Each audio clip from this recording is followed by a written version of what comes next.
தமிழகம் எங்கும் Max Gold cash for your gold. Max Gold நீங்க தங்க மட்டும் இல்லைங்க, பிளாட்டினம், டைமண்ட், சில்வர், ரூபினி எதை வேணாலும் விற்கலாம். உங்களுக்கான பணம் ரொக்கமா கையிலயோ இல்லைன்னா பேங்க் அக்கௌண்ட்லயோ உடனடியாக செலுத்திடுவாங்க. மார்க்கெட் மதிப்பை விட 100 ரூபாய் ஒரு கிராமுக்கு உங்களுக்கு கூடுதலா கிடைக்கும். தமிழ்நாடு முழுக்க டோர் ஸ்டெப் சர்வீஸும் இவங்க ப்ரொவைட் பண்றாங்க. உங்களுக்கு கோல்ட விற்கணும்னு அதுக்கு ஒரே ஒரு பெஸ்ட் பிளேஸ் மேக்ஸ் கோல்டு தான். கால் 04445454545.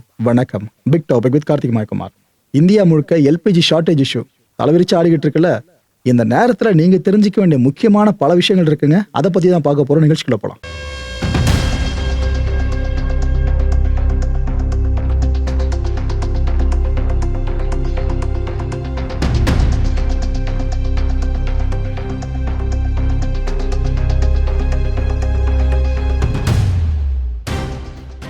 இண்டஸ்ட்ரியல் யூசேஜுக்கான இந்த சிலிண்டர்ஸ் இருக்கு பாருங்க, இதை முழுக்க முழுக்க நம்ம அரசு ஒதுக்கிட்டாங்க. இல்லப்பா வேணாம்ப்பா, இப்போதைக்கு உங்களுக்கு இம்பார்ட்டன்ஸ் கொடுக்கறத விட ஹவுஸ் ஹோல்ட்ஸ் கொடுக்கணும், நம்ம நாட்டு மக்களுக்கு கொடுக்கணும்னு சொல்லிட்டு kitchens first, industries next, factories நெக்ஸ்ட்னு ஒரு முடிவு எடுத்தாச்சு நம்ம மத்திய அரசு. அதனால தான் வீட்டு சமையல் எரிவாயு இருக்கு பார்த்தீங்களா, அது சார்ந்த வரத்து இருக்கு, அது பெருசா இல்லைன்றதா அடுத்த பெரிய குற்றச்சாட்டு. இதில் இண்டஸ்ட்ரீஸ் நிலைமை ரொம்ப பாவம். ஹோட்டல்ஸ்லாம் பார்த்துருப்பீங்களே, சிலிண்டர் கிடைக்காம விறகு கட்டை போட்டு எரிச்சுக்கிட்டு இருக்கிறதெல்லாம். ஸோ இந்திய அரசோட இந்த முடிவு இருக்குல்ல, இதை நாம கசப்பான முடிவாக இருந்தாலும் வரவேற்று தான் ஆகணும். ஏன்னா மக்கள் முக்கியம், அதுக்கப்புறம் தான் எந்த இண்டஸ்ட்ரீஸாக இருந்தாலும். நாம ஏதோ இந்த ஸ்டேட் ஆஃப் ஹார்மோஸை மட்டும்தான் நம்பியிருக்கோம், ஈரானை மட்டும் தான் நம்பியிருக்கோம், அவங்கள மட்டும் தான் நம்பியிருக்கோம், இவங்கள மட்டும் தான் நம்பியிருக்கோன்னு ரொம்ப ஷார்ட் சர்க்கிளில் பார்த்துட்டு இருக்கோம். ஒரு உண்மை என்னன்னாக்கா, நம்ம இந்தியா கிட்டத்தட்ட 41 நாடுகளை நம்பியிருக்கு எனர்ஜி சார்ந்து. இதை தெளிவாக தெரிஞ்சுங்க மக்களே. இதுக்கு முன்னாடி 27 நாடுகளை மட்டும் தான் டிபெண்ட் பண்ணியிருந்தோம். இதுக்கப்புறம் 41 நாடுகளா அதை நம்ம எக்ஸ்பேண்ட் பண்ணியிருக்கோம். எக்ஸ்பேண்ட் பண்ணது எவ்வளோ நல்லதுன்றது இப்போ உங்களுக்கு தெரிஞ்சிருக்கும். ஏன்னா இப்போ ஷார்ட்டேஜாக இருக்கிறது நம்ம இந்த அளவுக்கு பார்த்துக்கிட்டு இருக்கோமே. இந்த 41 நாடுகள் சார்ந்து நாம டிபெண்டன்சி இல்லாமல் இருந்ததுனாக்கா பிரச்சனை இன்னும் பெருசாக மாறி இருக்கோங்க. அந்த ரிஸ்க் பேரியர் கொஞ்சம் யோசிச்சு பார்த்துருங்க. இந்த கொரோனா டைமில், லாக்டவுன் டைமில் கையில் ஸ்பூனு, குழம்பு கரண்டி, ஜெல்லிகண்டிலாம் எடுத்து வச்சுக்கிட்டு, தட்டை கையில் ஒரு பக்கம் எடுத்து வச்சுக்கிட்டு டொம்மு டொம்னு அடிச்சுட்டு இருந்தோம், ஞாபகம் இருக்கா? எல்லாரும் மனதிலும் நம்பிக்கை விதைக்கிற மாதிரி, பாசிட்டிவிட்டியை ஸ்ப்ரெட் பண்ணுற மாதிரிலாம் சில விஷயம் பண்ணிட்டு இருந்தோம், ஞாபகம் இருக்கா? அதை இப்போ சில பேர் ட்ரை பண்ண ஆரம்பிச்சிருக்காங்க. அதுவும் அவங்க மார்க் பண்ணுறாங்களா அன்றைக்கி நம்ம பண்ணதை, இல்லைனா சீரியஸாகவே இதை பண்ணுறாங்களா எனக்கு தெரியல, உங்களுக்கு என்ன தெரியுதான் பாருங்க. கோ கரோனா கோ அப்போ ஞாபகம் இருக்கா? ஆனால் இப்போ கம் எல்பிஜி கம் ஒரு மாதிரி அப்டேட் ஆயிருக்காங்களே.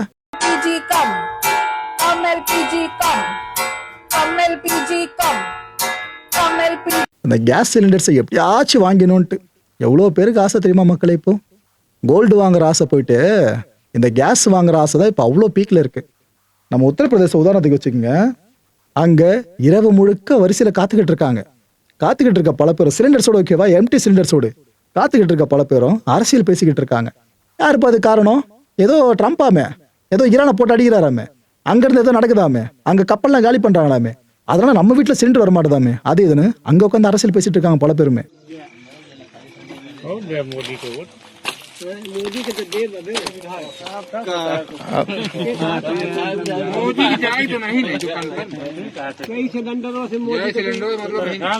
இவ்வளோ பெரிய விஷயம் நடந்துட்டு இருக்கு இந்தியாவில், எல்பிஜி ஷார்டேஜ்னு சொல்லிட்டு எதிர்கட்சிகள் இந்த விஷயத்தை கையில் எடுக்காம இருப்பாங்க, பெருசா எடுத்துட்டாங்க. போராட்டம் பண்ண ஆரம்பிச்ச கையோடு கோஷம் எழுப்பினாங்க பாருங்க, அரே மோடிஜி எல்பிஜி. இப்படியே தான் ஒவ்வொருத்தரும் அந்த கோஷத்தை அப்படி எழுப்பிக்கிட்டு இருக்காங்க.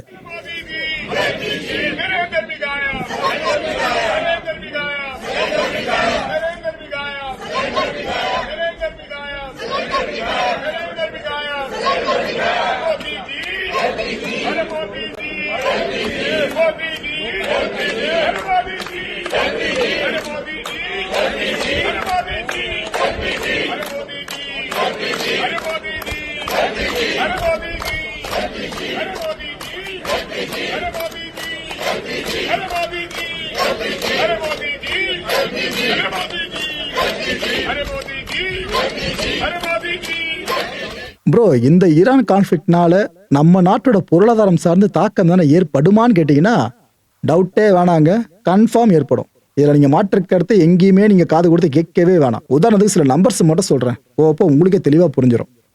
இந்த PMI இந்த மேட்டர் கேள்விப்பட்டிருக்கீங்களா? Purchasing managers index.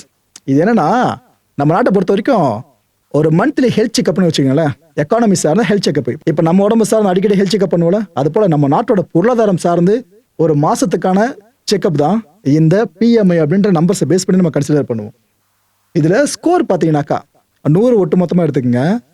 50க்கு மேலே இருந்தால் ஓகே நம்ம growthல இருக்கோம்னு அர்த்தம். 50க்கு கம்மியாக இருந்தோம்னாக்கா கொஞ்சம் நம்ம அப்படி இடுபறில் போயிட்டு இருக்கு, அடி வாங்கிட்டு இருக்கோன்ற மாதிரி நீங்கள் கன்சிடர் பண்ணிக்கலாம். இதில் இந்த மார்ச் மாதம் மட்டுமே எந்த இடத்துல மார்க்கு 56.5. ப்ரோ நல்லா இருக்கே. அப்போ 50க்கு மேலேன்னா பாசிட்டிவ் தானே சொன்னீங்க, growthல இருக்கோன்ட்டு. அப்படின்னு நிறைய பேர் இப்போ சர்ப்ரைஸாக பார்ப்பீங்க. கொஞ்சம் ஆர்வத்தை அடக்குங்க மக்களே. பிப்ரவரி மாதம் எந்த விதமாக இருந்துச்சு? 58.9. இப்போ என்ன 56.5. ஸோ மார்க்கு கீழே போயிருக்கு தெரியுதா? இது இன்னும் டிராஸ்டிக்காக கீழே இறங்குச்சுன்னா எக்கானமி சார்ந்த பெரிய பின்னடைவை நம்ம சந்திக்க போகிறோம்னு அர்த்தம். இந்த பிஎம்ஐ சார்ந்து ரொம்ப ரொம்ப முக்கியங்க மக்களே. இந்த நம்பர்ஸ்லாம் ரொம்ப ரொம்ப முக்கியம். ஸோ இது பார்த்தீங்கன்னா 2022 அக்டோபர் மாதத்துலேருந்து எடுத்துக்கிட்டிங்கன்னா இதுதான் லோவஸ்ட்டு. இந்த 56.5ன்ற இந்த நம்பர்ஸ் இருக்குல்ல, இதுதான் லோவஸ்ட்டு. ஸோ மார்க் அதிகமாக பெறலை, அதிகமாக இருந்த மார்க்கில் கம்மியாக இருக்கும். ரைட்டு. அடுத்து இந்த ஃபேக்ட்ரி அவுட்புட் இருக்குல்ல, இது 2021 ஆகஸ்ட் மாதத்துக்கு பிற்பாடு இப்போ தான் வீக்காக இருக்குது, பெருசாக வீக்காக இருக்குது. இந்த மார்ச் மாதம் மட்டுமே இந்த ஃபேக்ட்ரி அவுட்புட் பார்த்தீங்கன்னா 53.8. இது பிப்ரவரி மாதம் 56.9 இருந்துச்சு. இந்த மார்க்லாம் கீழே வந்துட்டோமா? சர்வீசஸ் செக்டாரை பேஸ் பண்ணி பார்த்தீங்கன்னாக்கா அது ஸ்லோ டவுன் ஆயிடுச்சு பெருசாகவே, 57.2. இது ஆக்சுவலாக 2025 ஜனவரி மாதத்துலேருந்து எடுத்துக்கிட்டிங்கன்னா இதுதான் லோவஸ்ட் இருக்கிறதுலையே. என்ன ப்ரோ நல்லா டெவலப் ஆகிட்டு இருக்கோன்னு பார்த்தா எங்கேயோ ஒருத்தவங்க கட்டையை போடுறதால இங்கே வரைக்கும் பாதிக்கப்பட்டிருக்கோம்னு கேட்டிங்கன்னா இதுதான் ஜியோ பாலிட்டிக்ஸ். எங்கேயோ நடக்கிற மாதிரி இருக்கும், நம்ம வீட்டு அடுப்பங்கரையே அது எட்டி பார்க்குற வரைக்கும். அதுக்கப்புறம் தான் நம்ம பாதிக்கப்படும் போது இது மாதிரிலாம் நடக்குமான்னு யோசிக்க ஆரம்பிப்போம். இப்போ இந்த அளவுக்கு நம்ம நெகட்டிவாக சில விஷயம் நடந்துகிட்டு இருக்குல்ல இந்த நம்பர்ஸை பேஸ் பண்ணியே. இதுக்கு 3 காரணங்கள் தான். ஒன்று இந்த வெஸ்ட் ஏஷியா கான்ஃப்ளிக்ஸு, ரெண்டாவது அன்ஸ்டேபிள் மார்க்கெட் கண்டிஷன்ஸ், நிலையாவே இல்லை மார்க்கெட்டு, எது எப்போ மேலே போகும் கீழே ஒன்றும் தெரில. மூணாவது ரைசிங் காஸ்ட்டு. இப்போ நீங்கள் இந்த ஈரான் போர் ஆரம்பிக்கிறதுக்கு முன்னாடி உணவுப் பொருட்கள் நீங்கள் வாங்கினதுக்கும் இப்போ வாங்குறதுக்கு வித்தியாசம் எவ்வளோ இருக்குது? அவ்வளோ ஏங்க ஃபுட் டெலிவரி பண்ணுற அப்ளிகேஷன்லாம் ரன் பண்ணுறவங்க இருக்காங்களே அவங்களோட பிளாட்ஃபார்ம் சார்ஜஸை அதிகப்படுத்திட்டாங்க. வெயிட் எடுத்து நீங்கள் இதுக்கப்புறம் ஃபுட் ஆர்டர் பண்ணுறீங்கன்னா அதில் நம்பர்ஸ் இருக்கும், நல்லா பார்த்துட்டு ஆர்டர் பண்ணுங்கள். அது கொஞ்சம் இன்க்ரீஸ் ஆகிருக்கு. ஆர்பிஐ இப்போ என்ன நம்ம சொல்லியிருக்காங்க? ஆமாங்க, இந்த வெஸ்ட் ஏஷியா வார் அப்படின்றது உலக பொருளாதாரத்துக்கு எந்த அளவுக்கு ஒரு த்ரெட்டை போஸ்ட் பண்ணியிருக்கோ இந்திய பொருளாதாரத்துக்கு கிட்டத்தட்ட அதேமாரி ஒரு விஷயத்தை தான் பண்ணியிருக்கு. இப்போ வரைக்கும் நாம் முன்னெச்சரிக்கை சார்ந்து பல விஷயங்களை பண்ணிக்கிட்டு இருக்கோம். அப்படி பண்ணுறதுனால தான் நாம் இன்னும் அப்படி நிலச்சி நிற்க முடியுது. இன்னும் இந்தியாவோட ஃபினான்ஷியல் பொசிஷன் இருக்குல்ல அது ஸ்ட்ராங்காக தான் இருக்குது. இது பலவீனம் ஆயிடுச்சுன்னா யாரும் பயப்பட வேணாம் மக்களே, அது இன்னும் நாங்கள் ஸ்ட்ராங்காக தான் ஹோல்ட் பண்ணிட்டு இருக்கோம் அப்படின்னு ஆர்பிஐ சொல்லியிருக்காங்க. ஆனால் ஒரே ஒரு ப்ளஸ் பாயிண்ட் என்னன்னு பார்த்தீங்கன்னா ஆர்பிஐயோட ரிசர்வ் இருக்குல்ல, இந்த மணி ரிசர்வ் ஓகே ஓரளவுக்கு பெருமூச்சு விடுற மாதிரி தான் இருக்குது. $710 பில்லியன் இப்போது நம்ம கிட்ட ஒட்டுமொத்த ரிசர்வ். இதெல்லாம் ரைட்டு. எல்பிஜி இம்போர்ட் பண்ணுறோம்ல அது எந்த அளவுக்கு அடி வாங்கியிருக்குன்ற அடுத்த கேள்வி மனசில் வரும். அதுக்கான பதிலை சொல்லிடுறேன். கடந்த பிப்ரவரி மாதம் நம்ம இந்தியா 2.05 மில்லியன், 1 மில்லியனா 10 லட்சமா மைண்டில் வச்சுக்கோங்க, எத்தனை 2.05 மில்லியன் டன்ஸ் வரைக்கும் எல்பிஜியை நாம் இறக்குமதி பண்ணியிருந்தோம் பிப்ரவரி மாதம். இப்போ மார்ச் மாதமா? இந்த மார்ச் மாதம் பார்த்தீங்கன்னா நாம் இம்போர்ட் பண்ணியிருக்கிறது ஒன்லி 7,65,000 டன்ஸ் மட்டும்தான். அதாவது 1 மில்லியன் டன்னு கூட கிடையாதுங்க, 3/4 மில்லியன் டன்ஸ் மட்டும்தான் நாம் இப்போ வரைக்கும் இம்போர்ட்டே பண்ணியிருக்கோம். எவ்வளோ தூரம் இம்போர்ட்ஸில் அடி வாங்கியிருக்கோம் தெரியுதா மக்களே? எல்பிஜி நம்ம அவ்வளோ தூரம் இம்போர்ட் தான் பண்ணுறோம் அதிகமாக. அது எவ்வளோ அடி வாங்கியிருக்கு பாருங்க, கிட்டத்தட்ட 60% வரைக்கும் ஒரே மாசத்துல எல்பிஜி இம்போர்ட்ஸ் பயங்கரமா இங்க அடி வாங்கியிருக்கு. சரி ப்ரோ, இந்த தட்டுப்பாடுலாம் தீரணும் அப்படின்னா என்ன நடக்கணும்னு கேட்டீங்கன்னா, போர் நடக்கும் போது என்ன நடக்கணும்னு கேட்டீங்கன்னாக்கா ஒரு விஷயம் நடக்கணும். இந்த ஸ்ட்ரைட் ஆஃப் ஹார்முஸ் இருக்குல்ல, அங்கிருந்து இந்த எல்பிஜிஸை சுமந்துட்டு வர்ற அந்த வெசல்ஸ் இருக்கு பாருங்க, அது சேஃபா இந்தியா வந்தாலே போதும், ஓரளவுக்கு நாம இருந்து வெளியே வர முடியும் அந்த பிரச்சனையில இருந்து. இப்போ ஒரு 6 வெசல்ஸ் கிட்டத்தட்ட 3 லட்சம் டன்ஸ் வரைக்குமான ஃபியூலை சுமந்துக்கிட்டு ஹார்முஸ் ஆறுகளை வெயிட் பண்ணிக்கிட்டு இருக்கு. அது ஒன்று சேஃபாக இந்தியாவுக்குள்ளே வந்துருச்சுன்னா நிம்மதிங்க. இப்போ ஈரான் வாலண்டியராக இந்திய கப்பல்களை தாக்கலனே வைங்க, அமெரிக்காவுக்கு ஈரானுக்கும் பிரச்சனை பெருசாக போகும்போது அப்போ இந்திய கப்பல் உள்ளே போகிறப்ப ஏதாவது ஆயிடுச்சுன்னா என்ன பண்ணுறது? அந்த ரிஸ்க் பேரியரும் இருக்குல்ல.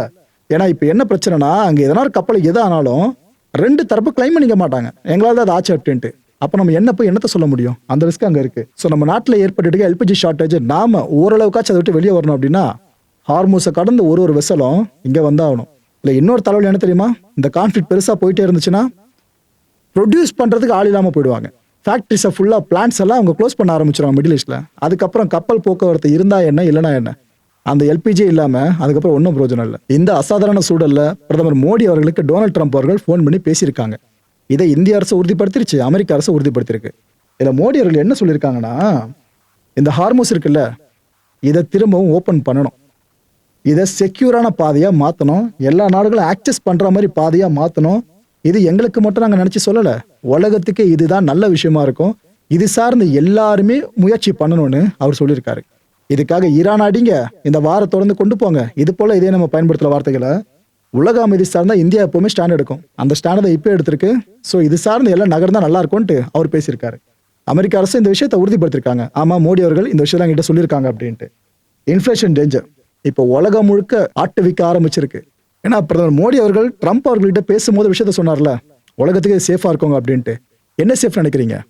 எனர்ஜி செக்யூரிட்டி, ஃபுட் சேஃப்டி, இந்த 2 விஷயங்கள் சார்ந்து அவர் சொல்லியிருக்காரு. இப்போ எரிபொருள் சார்ந்து விலை ஏறினாலே மற்ற பொருட்கள் விலை ஆட்டோமேட்டிக்கா மேலே போயிடும். அதுதான் பெரிய பிரச்சனையே. எந்த பொருளை எங்க நீங்க உருவாக்கினாலும் சரி, அதை அதே இடத்துல வச்சுலாம் விற்க முடியாதுல, இன்னொரு இடத்துக்கு கொண்டு வரணும்ல. கொண்டு வரணும்னா டெலிபோர்ட்டா பண்ண முடியும் இல்லையா? வண்டியில வச்சு தான் கொண்டு வரணும். வண்டிக்கு எரிபொருள் தேவையில்ல. ஸோ எரிபொருள் விலை ஏறிச்சுனாலே அது சுமந்துற பொருட்கள் இருக்கிற எல்லா பொருட்கள் அது விலை ஏற ஆரம்பிச்சிடும். இப்போ அந்த நிலைமையில தான் உலகம் இருந்துகிட்டு இருக்கு. ஃபுட் காஸ்ட் ஏற்கனவே ஹியூஜா போயிட்டு இருக்கு. இது இன்னும் அதிகரிக்கிற வாய்ப்புகள் பெருசா இருக்கு. இப்போ டவுட் வரும், எப்படிப்பா இந்த ஆயில் பிரைஸால ஃபுட் காஸ்ட் எல்லாம் மேலே போகுது, குழப்பமா இருக்கு அப்படின்ட்டு. தெளிவா உங்களுக்கு சொல்றேன். இந்த வரைபடம் ஒன்று ஒன்றா பாருங்க. இப்போ நான் காட்ட முதல்ல ஃபார்ம்ஸ், இந்த உணவுப் பொருட்கள் சார்ந்து சொல்றேன். ஃபார்ம்ஸ் எடுத்துப்போம். இந்த நேச்சுரல் கேஸ் இருக்குல்ல, அங்கிருந்து டெரிவ் ஆகிறது தான் ஃபர்டிலைசர்ஸா. ஸோ நேச்சுரல் கேஸ் சார்ந்த ஒரு இம்பாக்ட் ஏற்படுதுன்னா ஃபர்ஸ்டே காலியா. அடுத்து வாங்க, இந்த இரிகேஷனாக இருக்கட்டும், அப்புறம் டிராக்டர்ஸாக இருக்கட்டும், இதெல்லாம் இயங்குறதுக்கு ஃபியூயல் பவர் கண்டிப்பாக தேவையில்ல. ஃபியூவலே கிடைக்கலனா இதுவும் காலியா. அடுத்து அதுக்கு வாங்க. இப்போ நீங்கள் ஏதோ இருக்கிறத வச்சு பொருளை உருவாக்கிட்டீங்க, இந்த உணவுப் பொருட்களை. இதை டிரான்ஸ்போர்ட் பண்ணணும்ல, அதுக்கு வாகனங்களை பயன்படுத்தணும்ல, அதுக்கு எரிபொருள் இல்லைன்னா 3வது ஆப்ஷன் காலியா. இதுக்கப்புறம் வாங்க, இது ஆக்சுவலாக கோல்டு ஸ்டோரேஜ், அந்த கேட்டகரி கீழே சொல்கிறேன். அதாவது நம்ம பதப்படுத்தி வைப்போம் பொருட்களை, உணவுப் பொருட்கள்லாம். உணவுப் பொருள் தானே ரொம்ப முக்கியம். பதப்படுத்தி முடியலன்னா என்ன பண்றது? இது அப்பேற்பட்ட விஷயம் தான்.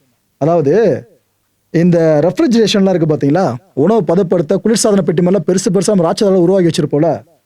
இங்க பவரை கொடுக்கறது கேஸ் அல்லது டீசல் இயங்குற ஒரு சில ஜென்ரேட்டர்ஸ், அது போல பவர் ப்ரொடியூஸ் பண்ற ஒரு ஸ்ட்ரக்சர் இருக்குன்னு வைங்க. உங்களுக்கு ஃபியூல் எதுவுமே கிடைக்கலனா எப்படிங்க எலக்ட்ரிசிட்டி இங்கே கிடைக்கும்? எப்படி எல்லாம் பதப்படுத்திருக்க முடியும் குளிர் இல்லாம? ஃபியூல் இல்லைனா குளிர் இல்லை, குளிர் இல்லைனா பதப்படுத்த முடியாது. இந்த தலைவலி.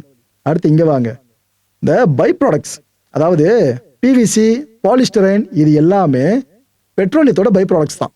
இந்த இன்சுலேஷன் இருக்குல்ல, இது சார்ந்ததுக்கு அப்புறம் பண்ணவே முடியாது எதுவுமே. ஸோ பெட்ரோலியம் பை ப்ராடக்ட்ஸ் இல்லைனாலும் இந்த பிரச்சனை நம்ம ஃபேஸ் பண்ணணும். இதை விடுங்க. அடுத்தபடியா ப்ரோ, மத்தெல்லாம் ஏற்றுக்க முடியும், பேக்கேஜிங்க்கும் அந்த ஃபீல் வராமல் இருக்கு. என்ன சம்மந்தம்னு கேட்டீங்கன்னா ஒரு சம்மந்தம் இருக்கு. என்னன்னாக்கா, இந்த பாலித்லைன் இருக்குல்ல, பிளாஸ்டிக் பேக்ஸ்ல எதுலாம் உருவாக்குறோம், பாலித்லைன் மேக்ஸிமம் உருவாக்கிட்டு இருக்கோம். இது இந்த பெட்ரோ கெமிக்கல்ஸ் இருக்குல்ல, அதுல இருந்து வர பை ப்ராடக்ட் தான். இப்ப பெட்ரோ கெமிக்கல் பை ப்ராடக்ட் கிடைக்கலனாக்கா பேக்கேஜிங் பண்றதுக்கு பிளாஸ்டிக் எங்க போகும்? புரியுதா மக்களே? ஸோ பிளாஸ்டிக் பேக்குக்கும் கிடைக்காத சூழல் இந்த தட்டுப்பாடு ஏற்படுத்திருச்சா? ரைட்டு. இதில் அல்டிமேட்டா பார்த்தீங்கன்னா டிரான்ஸ்போர்ட், ஃபியூயல் எதுக்கு இங்கே முக்கியமாக தேவை? ரொம்ப டிரான்ஸ்போர்ட்டுக்கு. அதுவே கிடைக்கலன்னா டிரான்ஸ்போர்ட் எங்கேருந்து பண்ணுறது? ஒரு பொருளை இன்னொரு இடத்துக்கு டிரான்ஸ்போர்ட் பண்ணவே முடியாத சூழல் ஏற்பட்டுரும். சரி, இதையும் தாண்டி நம்ம அந்த உணவுப் பொருள் விளைய வைக்கிற இடத்துல இருந்து அந்த பொருட்களை சக்ஸஸ்ஃபுல்லாக ஒரு இடத்துக்கு கொண்டு வந்துட்டோம், ஒரு ஹப்புக்கு, ஒரு கிடங்கு மாதிரி ஒரு இடத்துக்கு. அங்கேருந்து சூப்பர் மார்க்கெட்ஸ் கொண்டு போகிறோன்னு வைங்க. அதுக்கும் என்ன தேவை? வண்டி தேவை. வண்டிக்கு என்ன தேவை? ஃபியூயல் தேவை.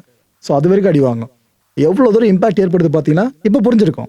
எப்படி இந்த எரிபொருள் விலை ஏறிச்சுன்னா, இல்லை டிமாண்ட் பெருசாச்சுன்னா, மற்ற அது சார்ந்திருக்கு எல்லா பொருட்கள் விலையும் பெருசாக ஏறுதுன்றது இப்போ உங்களுக்கு கிளியர் கட்டாக புரிஞ்சிருக்கும். மக்களை இந்த கான்டென்ட்டை பொறுத்த வரைக்கும் நாமெல்லாம் சிந்திக்க வேண்டிய முக்கியமான விஷயம், இவ்வளோ கான்ஃப்ளிக்ட்டுக்கு மத்தியில் கன்சியூமர் வரைக்கும் ஒரு ப்ராடக்டை கொண்டு போய் சேர்க்குற விஷயம் இருக்குல்ல, ரொம்ப ரொம்ப ரொம்ப ரொம்ப கஷ்டங்க. 99% கஷ்டமான வேலை இப்போதைக்கு இதுதான். எஞ்சி 1% மட்டும்தான் சக்ஸஸ்ஃபுல்லாக பண்ணிக்கிட்டு இருக்காங்க. அதுக்கு அவங்க எந்த அளவுக்கு தாவு கட்டிட்டு இருக்காங்களோ அது அவங்களதான் வெளிச்சம். சிலிண்டருக்காக சில பைத்தியக்காரங்க சண்டை போறது இப்போ இந்தியாவில் பார்க்க முடியுது. இது எங்கே போய் வச்சுக்கிடுதுன்னு தெரியல. நம்ம மக்களுக்கு இந்த முட்டாள்தனம் இருக்கும் பார்த்தீங்களா, என் குடும்பத்துக்கு கிடைக்கல, என் குடும்பத்துக்கு கிடைக்கணும், இதுக்காக நான் பண்ணணும்ட்டு இந்த ஒரு குடும்ப பற்று வெறியா மாறி நின்றோம். அங்கங்க பார்க்குற சில வீடியோஸை லிட்டரலாக அடிச்சுக்கிறாங்க. ஒரு 4 சிலிண்டர் தான் இருக்குப்பான்னு ஏஜென்சியில் இருக்கவங்க சொன்னாங்கன்னாக்கா வராங்க 400 பேர், அங்க ஒருத்தரை போட்டு அடிச்சு குத்தி, இது போல விஷயம் நடந்துகிட்டு இருக்கு. மக்களை இந்த கருமத்தெல்லாம் பண்ணிடாதீங்க. இந்த கான்ஃபிளிக்ட்லாம் தற்காலிகம் மட்டும்தான். பட்டு பண்ண அடுத்த சில தினங்களே முடிஞ்சு போற வேண்டும். இதுக்காக நீங்க உயிரை விட்டு தொலைக்காதீங்க. கிடைச்சிட உங்களுக்கு எப்படியாச்சும் சிலிண்டர் கிடைக்கலாம், விறகு கட்டிலே மற்ற விஷயங்களை பண்ணிட்டு பொழைச்சிட்டு போயிடலாம். ஏழைப்பாடுங்களுக்கு சேர்த்து தான் மக்களை நான் சொல்றேன். போயிட்டு இது போல இன்னொருத்தனை அடிச்சு அந்த சிலிண்டர் வாங்கிட்டு வந்து, இது எப்படி தெரியுமா இருக்கு, கோயில சாமியை நான் போய் முதல்ல பார்த்தே தீரணும்னு சொல்லிட்டு வெறி பிடிச்சி போயிட்டு பக்தின்றத சொல்ல வெறி பிடிச்சி போய் பல பேரும் வயசானல மிதிச்சுட்டு குழந்தைங்களை தள்ளி நசுக்கிட்டு இப்படிலாம் ஓடி போய் பார்க்குங்க. அப்படிலாம் சாமி கூப்பிடுதா? கிட்டத்தட்ட அதே மாதிரி தான் இங்கே நடந்துகிட்டு இருக்கு. என் குடும்பத்தை பாதுகாக்கணும், சிலிண்டர் வேணும்ட்டு அவங்களோட சிலிண்டரா இல்லைனாலும் சண்டை போட்டு அடிச்சு புடிச்சு வாங்கி வந்துட்டு இருக்காங்க. என்னத்த சொல்றது, இந்த முட்டாள்தனம் வேண்டாங்க. இந்த நேரத்தில் இது இருக்கிற கான்ஃபிடென்ட் பெருசாக மாற்றி விட்டுரும். அடுத்த நிகழ்ச்சி சந்திக்கலாம். நன்றி, வணக்கம். தமிழகம் எங்கும் Max Gold, cash for your gold. Max Gold நீங்க தங்க மட்டும் இல்லைங்க, பிளாட்டினம், டைமண்ட், சில்வர், ரூபினி எதை வேணாலும் விற்கலாம். உங்களுக்கான பணம் ரொக்கமா கையிலயோ இல்லைன்னா பேங்க் அக்கௌண்ட்லயோ உடனடியாக செலுத்திடுவாங்க. மார்க்கெட் மதிப்பை விட 100 ரூபாய் ஒரு கிராமுக்கு உங்களுக்கு கூடுதலா கிடைக்கும். தமிழ்நாடு முழுக்க டோர் ஸ்டெப் சர்வீஸை இவங்க ப்ரொவைட் பண்றாங்க. உங்களுக்கு கோல்டை விற்கணும்னு அதுக்கு ஒரே ஒரு பெஸ்ட் பிளேஸ் மேக்ஸ் கோல்டு தான். கால் 04445454545. என் நண்பர் மாயம் ஸ்டுடியோஸ் நேயர்களே, மாயம் பக்தின்னு ஆன்மீகத்துக்காக பிரத்யேகமா ஒரு சேனலை கொண்டு வந்திருக்கோம். மறக்காம சப்ஸ்கிரைப் பண்ணி அந்த சேனலுக்கு உங்களோட ஆதரவை மனப்பூர்வமா தெரிவிங்க. வணக்கம் மாயம் ஸ்டுடியோஸ் நண்பர்களே. மாயம் ட்ரெண்ட்ஸ் அப்படின்ற ஒரு புதிய ஃபேஸ்புக் பேஜை ஓப்பன் பண்ணியிருக்கோம். நீங்கள் யூடியூப்பில் பார்த்துட்டு இருக்கீங்களா நம்மளோட கான்டென்ட்ஸ்லாம், இதெல்லாம் விட ஒரு படி மேலே ரொம்ப கிறிஸ்பாகவும் ரொம்ப சூப்பராகவும் நிறைய கான்டென்ட்ஸ் உங்களுக்கு இந்த பேஜில் காத்துட்ருக்குங்க. ஸோ உடனடியாக ஃபேஸ்புக் பிளாட்ஃபார்ம் போங்க, மாயம் ட்ரெண்ட்ஸ்னு டைப் பண்ணி சர்ச் பண்ணி நம்ம பேஜை ஃபாலோ பண்ணுங்கள். அப்படியே நம்ம சேனலையும் நீங்கள் சப்ஸ்கிரைப் பண்ணிட்டீங்க அப்படின்னா இன்னும் நிறைய புது கான்டென்ட்ஸை உங்களுக்காக ப்ரொடியூஸ் பண்ணி கொடுத்துக்கிட்டே இருப்பாங்க. நீங்கள் பண்ணுற ஒவ்வொரு சப்ஸ்கிரிப்ஷனும் எங்களுக்கு பெரிய மோட்டிவேஷனாக அமையும்.